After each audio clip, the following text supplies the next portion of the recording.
welcome back to the channel. Today I have something very special for you. You're gonna join me in our upper body day 1 workout. So this is exactly the same workout that the girlies and the workout balls have.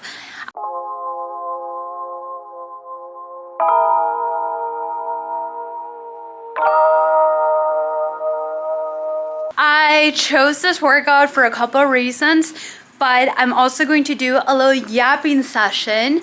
If you haven't seen, I was in the past weekend at Michigan, so I want to take the opportunity to use this little yapping session to talk about nutrition. And the reason why is because it might sound a little controversial, or it might sound a little, what's the word I'm looking for? Contradictory in regard of what I did with my meals in nutrition. So let's get into today's video. So we're going to start first with our pull-up variation. What I personally am doing is I'm using a neutral grip pull-up variation. The reason why I personally like to incorporate this one or the supinated style of pull-ups for my girlies and myself is because we are going to, especially at the beginning stage of our strength development, especially in our upper body, if we're able to utilize any other muscles to help us with the lift is even better.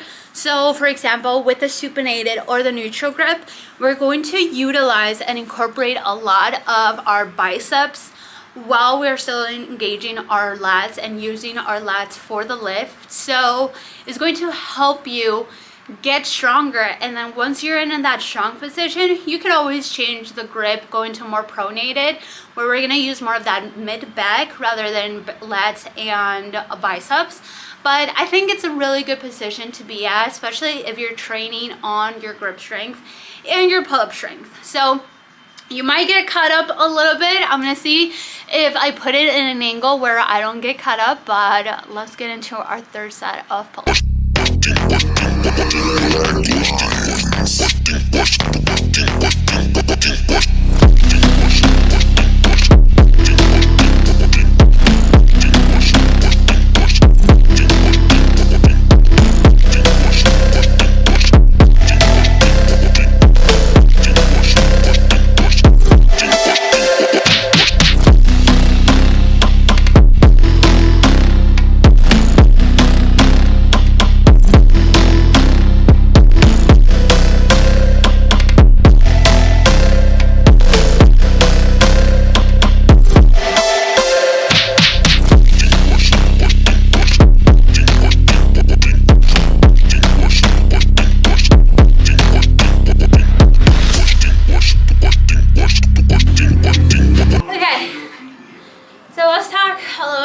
About nutrition and what I like to call my food rules.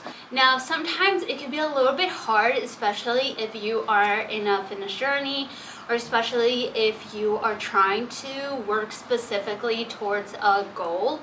So I'm gonna tell you a little bit of what I did and why it's so successful to utilize the strategy that I use when I go on trips and basically kind of like get out of routine, especially out of your nutrition routine. I think a lot of people tend to do when they go out of their routine is that they think that it's a free-for-all fuck it type of mentality. Okay, I'm not in my norm, so this gives me an excuse to eat whatever the hell I want. And basically you are an asshole with your nutrition. I will bluntly say that. And I used to be the same way with that specific mentality, especially on dates and weekends. Like, I had no self-control, no awareness when it came to eating out during the weekends. I thought that every weekend was an excuse for me to bluntly destroy my nutrition, bluntly destroy my gut, and basically be an asshole with my goals and be an asshole with my nutrition. Everything changed once I incorporated different style of mindset and mentality around it. Let me get into my second set and I'll catch up with you in a bit.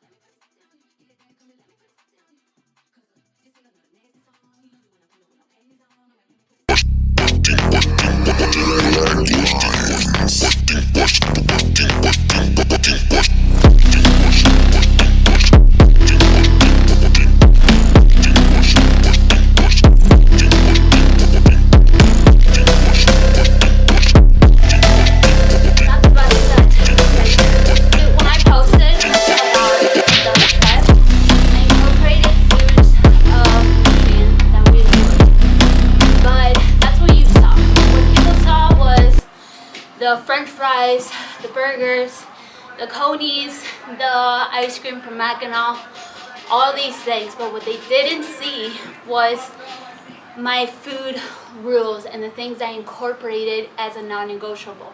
It's a breakfast. I had about 50 to 70 grams of protein for breakfast. Hand control is majority of the time is the breakfast component, especially when you're out traveling, especially if you have a kitchen when you are traveling. Breakfast is so easy to manage, and the best thing about this is that if you're having those heavy big proteins breakfast, you're able to sustain the day. You'll be able to feel like you have enough energy to go throughout the day, to go throughout the activities of your trip and either of your day-to-day. And you are not going to feel very snacky. You're not going to feel like as soon as you see a drive-through, you need to fall in and you need to go into eating these kind of like more quote-unquote cheat meals, right?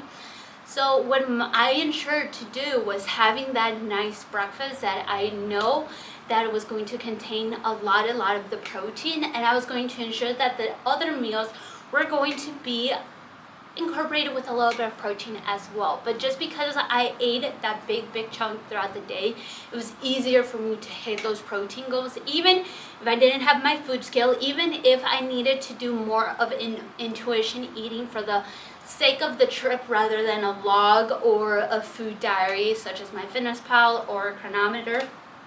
When we are talking about reaching our goals while also enjoying life, we have to find the perfect middle. And I know it's so hard to find the perfect middle because it's very messy here. It's so messy.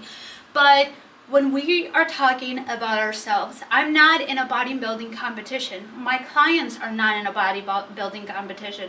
What we're trying, or not trying, but what we are achieving are long-lasting results that are going to stay with us forever.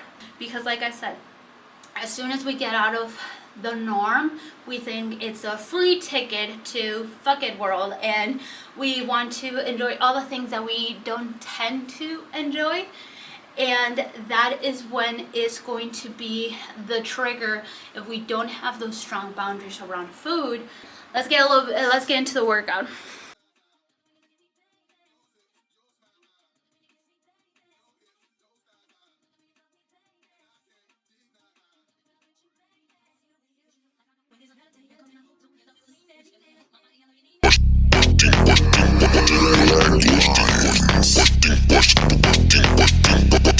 We're back at the house. We have some food. The recording, the camera didn't want to do its thing. No battery, kept cutting, so I was like, you know what, let me just charge it. Let's continue. So I'm going to talk to you a little bit about the game plan for today and the game plan from this week going on after a holiday. Whole week of eating kind of like out of the norm. What am I eating today? My regular cottage cheese eggs with potatoes, because why does it have to be different? Why would I need to enter in a cut or decrease my calories or anything along the lines? No, we're going back to normal, and most importantly to these meals that feeling very supportive for my day because of its calorie content and nutritional content and macronutrient content. Everything here fits me, so why would I change this bite because of coming from, and that's where kind of like our mindset starts to play games with us, like, ooh, maybe I should not eat that much because I ate a lot this past weekend. So join me while I eat a little bit and we chat along. So like I told you, when it comes to going outside of the norm, You have to stick with your food rules, and you have to set strong boundaries along the lines of the things that you want to have during the trip. For example, I set the boundary before we even left to the trip. I'm not going to really drink alcohol. Doesn't feel like supportive. Don't really need to.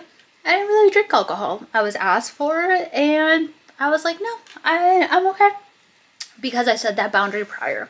If I would have said, you know what, I am going to have a couple drinks this weekend, it could have been different. But I set the boundary prior to going, and I knew in my mindset that I needed to do this, and that. Once we're able to set these boundaries, set these expectations of what it's going to look like outside our norm, then we're able to really feel supported in a transition or in a period or in a time that we tend to feel a little bit more like, ooh, I shouldn't have done that. And the same thing coming back. What's the game plan coming back? Going back to norm. Getting my steps, drinking my water, eating my food, tracking my food. I am tracking. I'm going to probably continue tracking for the rest of the year. And there's really no room of error. I'm not allowing myself a room of error. Now, if I am wanting to, ooh, let me have this, but I'm not going to track it. No, because I have set up those boundaries, and I know that coming back, I gave myself that food freedom, but coming back, I'm going to be a little bit more restrictive, a little bit more strict with my diet, a little bit more rigid in that aspect. Am I going to give myself some rooms for freedom? Yes, because I'm in a stage that I'm allowed to. But other than that, everything sticks to the norm. I think a lot of people have a lot of a downfall in their journey is that they have to think that it's all or nothing. All full tracking, free for all, whatever comes. And that's when a lot of people break because they can't find this perfect, like I said, middle, which is very, very messy.